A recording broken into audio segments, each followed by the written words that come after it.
बच्चों, आज की ऑनलाइन क्लासेस में आपका स्वागत है। आज मैं आपको हमारे मुख्य जो देवी देवता हैं उनके बारे में जानकारी दूंगी। अभी आपको पता है त्योहारों का मौसम चल रहा है। पहले नवरात्रे आए, उसके बाद में दशहरा आया, अब दीपावली आ रही है। तो इस तरीके से इन त्योहारों के मुख्य त्योहारों के बीच में छोटे मोटे और भी कई त्यौहार आते हैं जिन्हें हम मनाते हैं। तो उन त्योहारों पर किसी न किसी विशेष देवी या देवता की पूजा की जाती है। तो इन्हीं देवी देवताओं के बारे में मैं आपको जानकारी दूंगी। ये देखिए, सबसे पहले ये हैं प्रथम पूजनीय गणेश जी। गणेश जी जो है वह भगवान शिव और माता पार्वती के पुत्र थे और इनको प्रथम पूजनीय इसलिए कहा जाता है क्योंकि जब ईश्वर ने इनकी परीक्षा ली थी तो ये उस परीक्षा में प्रथम विजयी हुए थे और इन्हें देवी देवताओं के द्वारा वरदान मिला हुआ था। इसलिए हम जब भी कोई शुभ कार्य शुरू करते हैं, कोई भी कार्य शुरू करते हैं, तो सर्वप्रथम हम गणेश जी का, विनायक जी का नाम लेकर उस कार्य को शुरू करते हैं तो वह कार्य जरूर सफल होता है और बिना किसी विघ्न के पूरा होता है। इस वजह से इन्हें विघ्नहर्ता भी कहा जाता है। इसके बाद देखिए, ये हैं माता दुर्गा। दुर्गा माता भी आपने नवरात्रि देखी होगी। नवरात्रि पर दुर्गा माता की मूर्तियां जगह जगह पर बैठाई जाती है। फिर 9 दिन उन मूर्तियों की पूजा अर्चना की जाती है और फिर 9वें दिन या 10वें दिन इनका मूर्तियों का विसर्जन किया जाता है। तो माता दुर्गा जो है, इनकी सवारी क्या है? शेर। शेर के ऊपर ये सवार रहती हैं, अष्टभुजाओं वाली होती हैं और सभी भक्तों के दुख और दर्द को दूर करने वाली होती हैं। यह शक्ति का प्रतीक भी है, भक्ति का प्रतीक भी है और ये वर देने वाली, सबके कष्टों को हरने वाली भी हैं और दुष्टों का संहारक भी है। यानी जो दुष्ट व्यक्ति होते हैं उन्हें ये कभी क्षमा नहीं करती हैं। इसके बाद में ये देखिए, ये हैं मनसा देवी। क्या ना है? मनसा देवी। यानी यह मन की इच्छाओं को पूर्ण करने वाली देवी हैं, मनसा देवी। इनकी सवारी है, ये देखिए बतख पे सवार हैं ये। इसके बाद देखिए, देवी देवताओं की आराधना। जब दिवाली पे हम पूजा करते हैं तो उस समय हम माता लक्ष्मी और गणेश जी की पूजा करते हैं।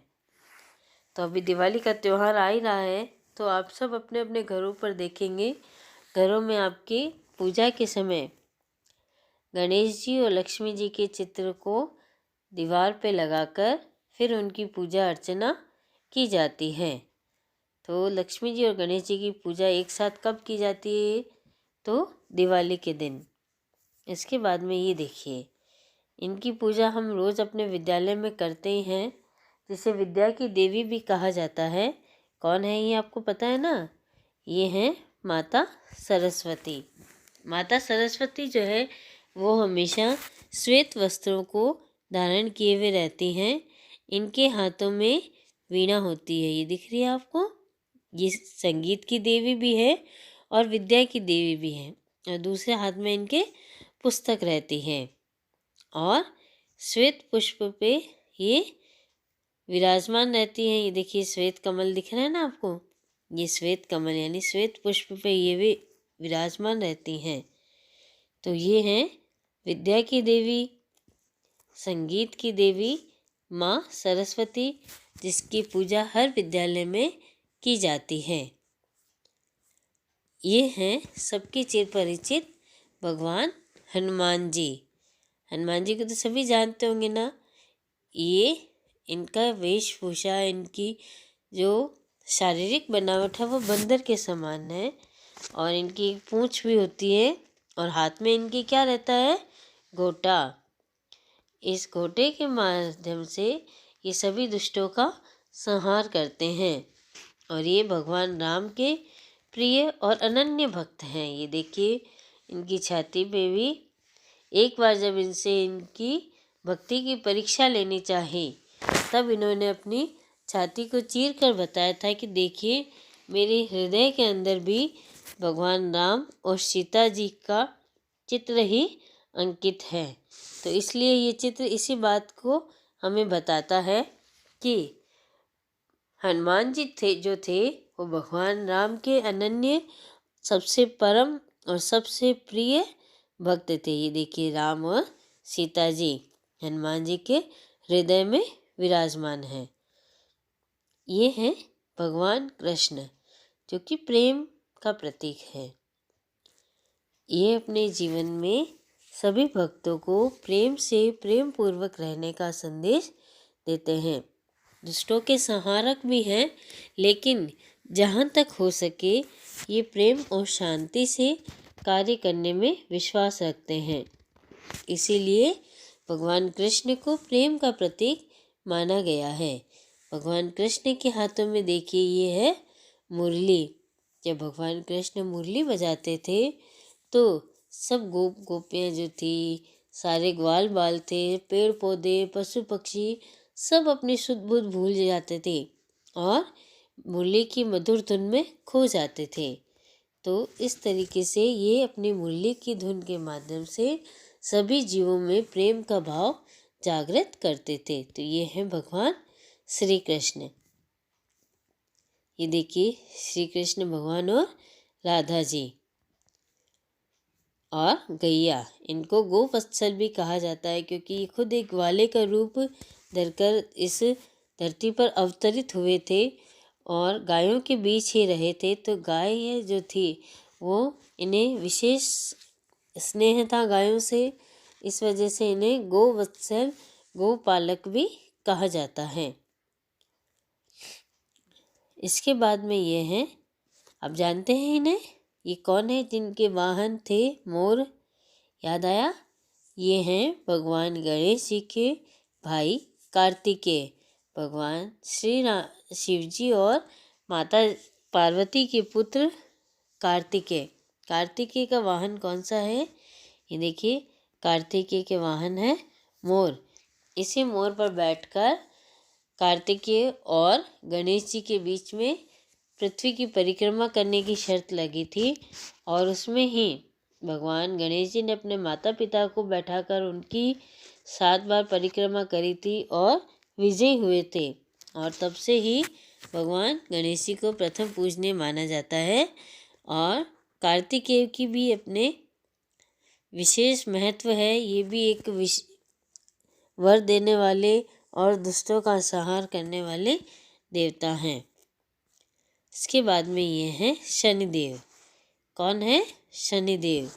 शनिदेव जो हैं वो थोड़े उग्र स्वभाव के हैं और उग्र स्वभाव होने के कारण इन्हें गुस्सा जल्दी आता है। इसीलिए कई बार ये लोगों के काम भी बिगाड़ देते हैं। तो इस तरीके से शनिदेव जो है, इनका वाहन जो है वो कौवा है और शनिवार के दिन इनकी विशेष पूजा अर्चना की जाती है।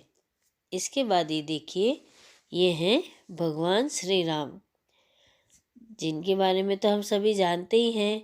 अभी हमने विजयादशमी का त्यौहार भी मनाया था। तब भगवान राम जी ने रावण पर विजय प्राप्त करी थी, इसलिए हमने विजयादशमी का त्यौहार मनाया था। अब हम आगे दीपावली का त्यौहार भी मनाएंगे। उस दिन भगवान श्री राम जो हैं वो रावण पे विजय प्राप्त करके पूरे 14 वर्ष का वनवास पूर्ण करके अयोध्या वापस आए थे। ये देखिए ये कौन सी नगरी है? अयोध्या नगरी। अभी आपने सुना ही होगा कि अयोध्या नगरी में भगवान श्री राम का भव्य मंदिर बन रहा है। तो क्योंकि भगवान श्री राम ने अयोध्या में ही जन्म लिया था और वहीं के राजा थे, इसलिए वहाँ पे भगवान श्री राम का मंदिर बन रहा है। तो दीपावली के दिन भगवान श्री राम 14 वर्ष का वनवास पूर्ण करके अपने राज्य अयोध्या वापस लौटे थे। उसी के उपलक्ष्य में ये त्यौहार मनाया जाता है। ये हैं माता लक्ष्मी, जिनके मैंने अभी आपको बताया था, इन्हें धन की देवी कहा जाता है। ऐसे कहते हैं कि माता लक्ष्मी जिन पे प्रसन्न होती है उन पे धन की वर्षा करती है और उन्हें धन धान्य से परिपूर्ण रखती है। इसीलिए दिवाली के दिन लक्ष्मी जी की पूजा की जाती है ताकि वह हमें धन धान्य से संपूर्ण रखें, हम पर किसी भी प्रकार की विपत्ति या गरीबी का हमें सामना नहीं करना पड़े। देखिए, इस तरीके से इन चित्रों की दिवाली के दिन हम पूजा करते हैं। तो ये हमारे विशेष आराध्य हैं, देवी देवता हैं। अब ये देखिए, ये कौन है? ये हैं ब्रह्मा जी। ब्रह्मा जी जो चतुर्मुखी है, यानी जिनकी 4 मुख हैं और चारों मुखों से चारों वेद निकले हैं। और ये लाल पुष्प पे विराजमान रहते हैं। इनका मंदिर जो है वो केवल पुष्कर में बना हुआ है। इन्हें प्रजापति भी कहा जाता है क्योंकि ये देवताओं में सबसे श्रेष्ठ हैं और सृष्टि का निर्माण करने वाले हैं। अब ये हैं माँ काली माता। काली माता को भी दुष्टों की संहारक कहा जाता है। ये दुर्गा का ही एक रूप है। जब दुर्गा माँ बहुत अधिक क्रोधित हो जाती हैं तब वह इस तरीके से काली माँ का रूप धारण कर लेती हैं। तो ये दुर्गा के ही रूप हैं। इस तरीके से ये हमारे प्रमुख देवी देवता हैं। काली माता, ब्रह्मा जी, इसके बाद में लक्ष्मी जी, ये देखिए भगवान राम जी, शनिदेव, कार्तिकेय, भगवान कृष्ण अलग अलग रूप में हैं और हनुमान जी, ये भी इनके 2 रूप मैंने आपको दिखाए। ये विद्या की देवी सरस्वती, ये गणेश जी, लक्ष्मी जी, ये मनसा देवी, ये दुर्गा माँ और ये गणेश जी, प्रथम पूजनीय गणेश जी। तो अब आपको भी अपने देवी देवताओं के बारे में जानकारी हो गई होगी। तो इन देवी देवताओं के नाम आपको अपनी